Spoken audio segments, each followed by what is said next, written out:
मैं कम आइए good morning sir. बैठिए। Thank you. आप सिविल इंजीनियर हैं? जी सर। 2014 में आपने कर ली थी ग्रेजुएशन? जी सर। उसके बाद 2 साल काम किया? जी सर। सिविल इंजीनियरिंग ग्रुप में काम किया? जी सर। कोर कंपनी है निप्पॉन इंडिया प्राइवेट लिमिटेड, उसके अंदर मैंने जो वेस्टर्न डेडिकेटेड फ्रेट कॉरिडोर जो प्रोजेक्ट है उसके अंदर एज ए कंसल्टेंट इंजीनियर काम किया। उसके बाद छोड़ क्यों दिया? क्योंकि उसके बाद सर आरएस का प्रिपरेशन करना था, तो इसलिए जॉब के साथ मैनेज हो नहीं पा रहा था। आरएस का प्रिपरेशन ही क्यों करना था? इंजीनियर आपने इंजीनियरिंग की और इंजीनियरिंग काम शुरू कर दिया, एग्जीक्यूटिव इंजीनियर थे। जी क्या सर। पैकेज था आपका? मेरा package sir 6 LP plus accommodation company की तरफ से था। अकोमोडेशन कंपनी तो मतलब वो लगभग हाँ, मतलब हैंडसम सैलरी थी, मेरा अच्छा खासा चल रहा था। अभी आपने चॉइसेस क्या क्या भरी इसमें? अभी मैंने पहले RS, फिर RPS, उसके बाद अकाउंट्स, और उसके बाद agriculture marketing and then RTS 6th पे है। ये चलो आरएस आरपीएस तो फिर भी समझ में आता है, ये जी। बाकी पोस्ट भरने का क्या कारण रहा? बाकी पोस्ट भरने का कारण है सर कि RS RPS इन केस अगर नहीं मिलता है तो एक स्टेबल जॉब जो है मुझे अपनी लाइफ वो में तो आगे था बढ़ने के लिए। आपका एग्जीक्यूटिव इंजीनियर, इनमें से वो सैलरी नहीं स्टेबल मिलेगी नहीं आपको। था सर, मुझे स्टेबल नहीं कहूंगा, हालांकि वो एक अच्छी अपॉर्चुनिटी थी, ये मैं मानता हूँ। इंजीनियरिंग में मैं काफी अच्छा भी कर रहा था, इवन जिस साइट पे मैं वर्क कर रहा था वहां पर मैं बेस्ट एम्प्लॉई था। बट एक्चुअली क्या है कि जिस बैकग्राउंड से मैं आता हूँ वहां पर एजुकेशन बहुत कम है। My father is a teacher, तो उन्होंने जो है मुझे हमेशा ये उस बैकग्राउंड से बाहर निकाल के बाहर की दुनिया दिखा के कहा कि बेटा इसमें तुझे आगे कुछ करना है।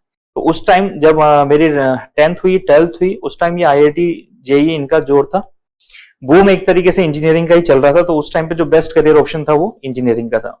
बट लेटर ऑन जब मैं पास आउट हुआ, मैंने इंजीनियरिंग में भी अच्छा किया, ऑनर्स के साथ मेरी डिग्री है।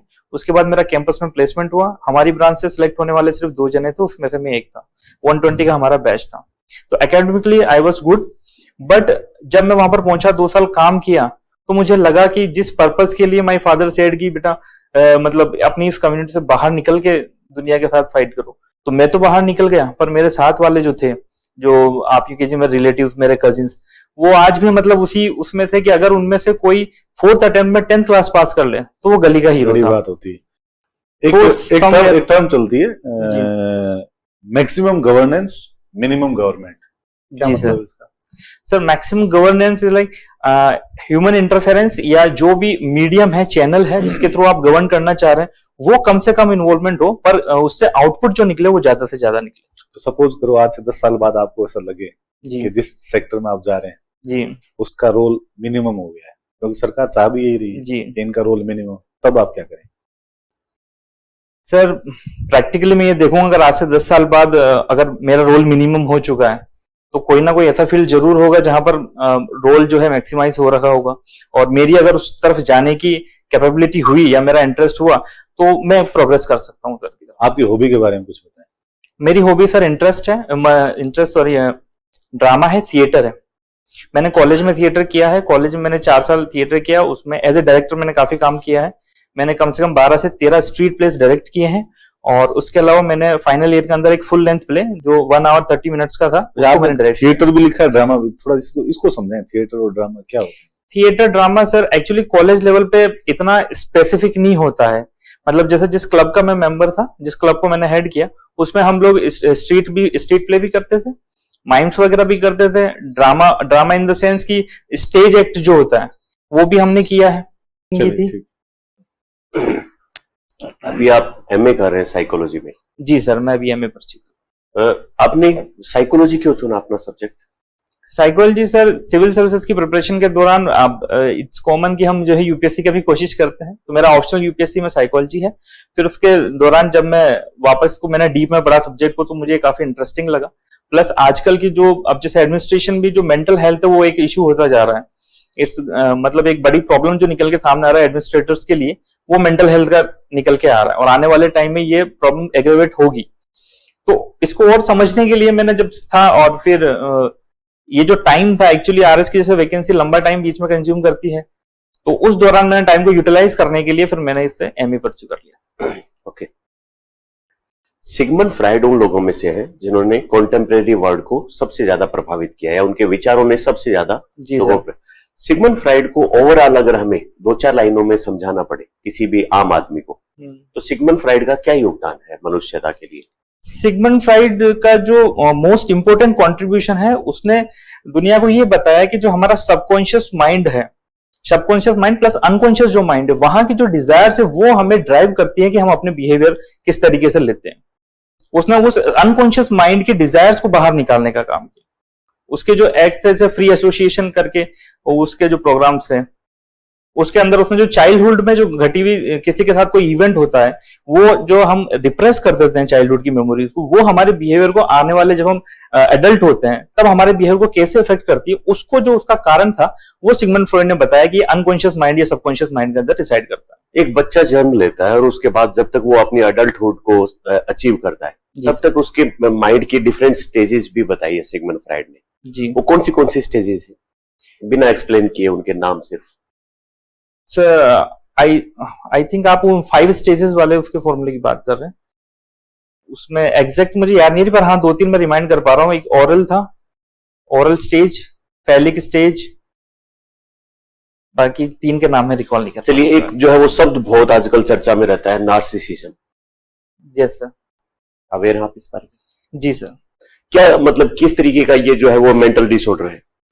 सर ये ऐसा काइंड का डिसऑर्डर है जिसमें वायलेंट एक्टिविटीज जो है, वायलेंट बिहेवियर जो पर्सन का होता है वो बहुत हाई लेवल पे होता है। इसको मुझे साइंटिस्ट का नाम याद नहीं आ पा रहा है, पर जैसे वो बिग ओशन थ्योरी जो है, ओशन वाली बिग 5 फैक्टर मॉडल, उसमें भी जो एक इमोशनल स्टेबिलिटी वर्सेस न्यूरोटिसिज्म जो वाला जो डायमेंशन है, उसमें जो हाईली न्यूरोटिसिज्म की तरफ जो टेंडेंसी रहती है वो इसमें लाई करता है। हरी श्योर सही बता रहे हैं? आई थिंक मेरे हिसाब से तो सर सही है। हम न्यूज में बहुत देखते हैं, जगह जगह पे पुल बहुत गिर रहे हैं, ब्रिज बहुत गिर रहे हैं।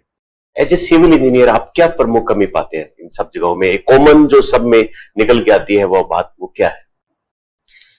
सर मेरे हिसाब से जो कमी है वो है सुपरविजन जो है, क्वालिटी चेकिंग जो है, उसमें कहीं ना कहीं हम जो है लैग कर रहे हैं। हम जो है जैसे गवर्नमेंट कॉन्ट्रैक्ट निकालती है, कॉन्ट्रैक्ट ठेकेदार को जाता है, कॉन्ट्रैक्टर को जाता है, तो वो किस तरह का मटेरियल डाल रहा है और स्टैंडर्ड्स फॉलो कर रहा है नहीं कर रहा है, वहां पर कहीं ना कहीं हम लोग जो है लैग कर रहे हैं। उसमें एक कारण करप्शन भी है। सर सिविल इंजीनियर हैं आप। जी सर। एक्सप्रेसवे और हाईवे दोनों में क्या फर्क है, and why a highway is called a highway? Sir the basic difference between expressway and highway is, I think, in the speed limit. I think you worked as a civil engineer. Yes sir, I worked as a civil engineer, but I would like उन to दोनों get में on difference sure नहीं है, तो actually. Basically highway को highway क्यों कहा जाता है? ऑर्डिनरी सड़क जो गांव में से जब गुजरती है, why is it known as a highway? I can guess sir with your permission. I don't know the exact, but maybe because आप ये जो embankment काम is कर रहे used. थे निपॉन, जी sir. whatever company that is, Nippon को India private limited. हाँ, okay, क्या काम करती थी? जी sir, it has taken the projects of building railway tracks, roads and other similar construction works. It has taken, actually it is a subsidiary of a Japanese company, Nippon Group, and the funding was from the JICA. एक बहुत famous company का slogan है, we build bridges not roads. कौन है? Sorry sir, no idea. Okay, आप मुझे बताएं RCC और PCC, what is the difference? Difference is of reinforcement sir. PCC is plain simple concrete, while in RCC we use the reinforcement steel bars. PCC is plain simple concrete or pre-stressed concrete cement?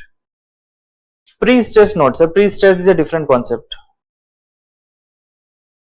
Okay, चलिए, आपकी hobby रही है theatre. जी sir. Theatre is also connected with the army operations. Theatre command का क्या मतलब होता है? Theater command is like an integrated platform where all the 3 forces of our army, air force and navy, they come together to do a joint operation. And who is the head of it? Chief of Defense Staff. कौन है अभी? Sorry sir, at present और पहले कौन थे? Bipin Rawat, general lieutenant general Bipin Rawat sir.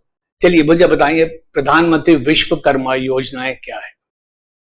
तो प्रधानमंत्री विश्वकर्मा योजना इज फॉर आर्टिसंस, जो मशीनरी इक्विपमेंट्स यूज करके जो लोग वर्क करते हैं उनके लिए है, मशीन इक्विपमेंट्स खरीदने के लिए। एग्जैक्टली तो मैं रिकॉल नहीं कर पा रहा हूँ सर, बट विश्वकर्मा जयंती जो कि 17 अक्टूबर को जो मनाई जाती है। तो मुझे बता, विश्वकर्मा खुद कौन थे? इट्स मैथोलॉजिकल डीटी, मुझे इतना ही पता है। नहीं, पर डीटी तो हमारे मैथोलॉजिकल सैकड़ों हुई है। हाँ, पर वो रिलेटेड थे सर कृषि एग्रीकल्चर से। एग्रीकल्चर इम्प्लीमेंट्स जो होते हैं, एग्रीकल्चर इंडस्ट्री, एग्रीकल्चर engineering। जी सर, एग्रीकल्चर इंडस्ट्री में जो इम्प्लीमेंट्स अपन यूज करते हैं, वी यूज द मैकेनिक वो। ओके, चलिए जी सर। आप मुझे बताएं, स्पेशल इकोनॉमिक जोन्स जी सर। हर स्टेट एस्टैब्लिश करता है। जी सर। राजस्थान में कहां कहां है and what is the purpose? Sir, purpose is simple to boost the export. Actually, they are the areas where various leverages are given to the companies for setting up their plants and for exporting their, for boosting their exports. In Rajasthan, we have this says Sitapura. In Sitapura, we have then Mahindra's World City is a sales complex, and we have one in Jodhpur. Right now I am recalling only. Ministry of defence ने MS DOS हटा के कोई दूसरा platform choose करा है, क्या है और क्यों है? It's a web browser. Are we talking about web browser, sir? Sorry. Operating software है तो वेब ब्राउजर नहीं हो सकता। हाँ, operating software. It was in news. I can recall that it was in news. Fine, no problem, thank you. So आप अपनी daily life में कौन कौन से फंडामेंटल राइट्स का यूज करते हैं? डेली लाइफ में sir right to equality, right to life,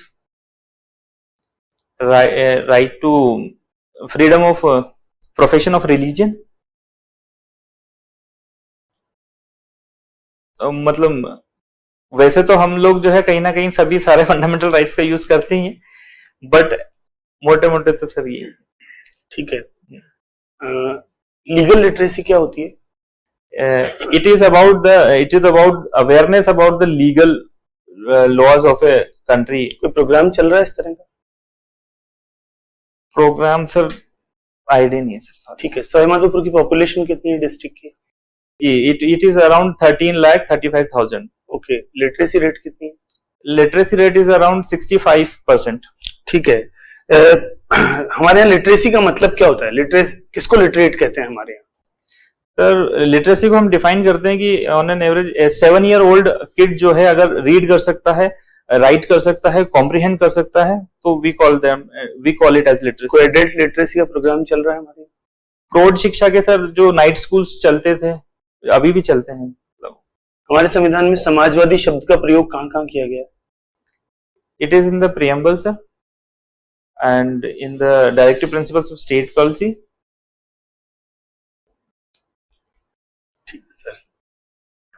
OTT platforms के आने के बाद जी सर। मूवी और थिएटर में क्या परिवर्तन आया?